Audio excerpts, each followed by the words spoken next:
कभी सोचा है शादी के साथ जुड़ी परंपराएं और दहेज की मांग कैसे एक लड़की की पूरी जिंदगी को बदल देता है।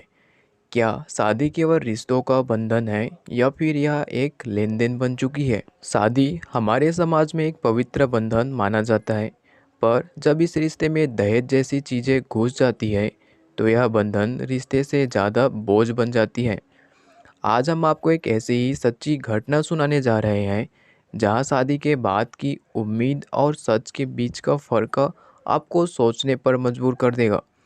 यह कहानी सिर्फ एक लड़की की नहीं है, बल्कि हमारे समाज की सोच और दहेज प्रथा के चलते होने वाली परेशानी और त्रासदी की है। कहानी की शुरुआत होती है तुषारा और चंदूलाल की शादी से।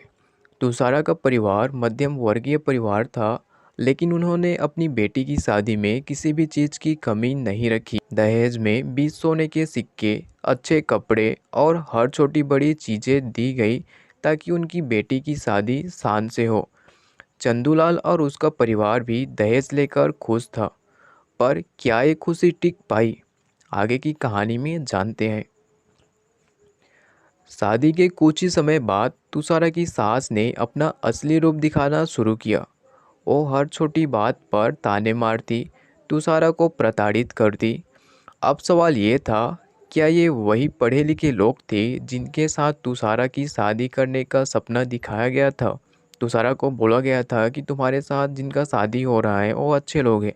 क्या वो सच में अच्छे थे या फिर बोलने के अच्छे थे? हालात इतने ख़राब हो गए कि तुषारा के साथ शारीरिक और मानसिक अत्याचार किए जाने लगे। सास और पति ने तंत्र विद्या का सहारा लिया, उसे भूखा रखा और उसे एक हड्डी का ढेर बना दिया। उसके पास ना कोई सहारा था, ना किसी से संपर्क करने की अनुमति। तुषारा धीरे धीरे अंदर से टूटती चली गई और एक दिन उसकी मौत हो गई।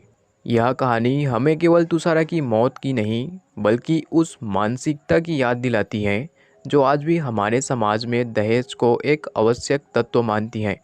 शादी आज भी एक डील बन चुकी है जिसे लोग व्यापार समझते हैं, जहां रिश्ते नहीं बल्कि लेन देन को महत्व दिया जाता है। दहेज के लिए मरने वाली केवल तुषारा नहीं है। हर साल ऐसी हजारों महिलाएं होती हैं जिनकी ज़िंदगी इसी प्रथा में बलि चढ़ जाती है। यह ज़रूरी है कि हम इस प्रथा के खिलाफ आवाज़ उठाएं।